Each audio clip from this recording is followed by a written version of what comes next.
আমরা চলে এসেছি মানা ফরেস্টে। এটা বর্ধমান শহরের পাশাপাশি একটা জায়গা।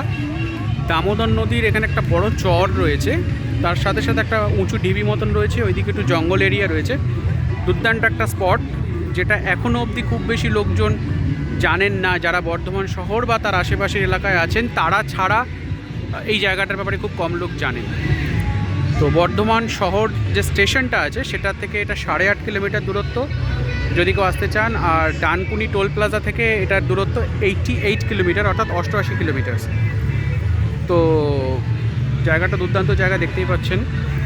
ওখানে দামোদর নদী চলে যাচ্ছে, আর ওখানে নৌকারও, কেউ যদি নৌকায় ঘুরতে চায় তারও ব্যবস্থা রয়েছে। একটা সুন্দর চড় পড়েছে, বালি প্রধানত সাদা বালি, আর আসার যে রাস্তাটা সেটা হালকা লালচে ভাব রয়েছে, যেরকম লালমাটির যে জায়গাগুলো হয় সেরকম। আর এটা হচ্ছে পিকনিক স্পট। এটা যেহেতু একটা রোববার, তাই এখানে অনেক ফ্যামিলি বা অনেক গ্রুপ এসছেন যারা নাকি আজকের দিনটা এনজয় করছেন।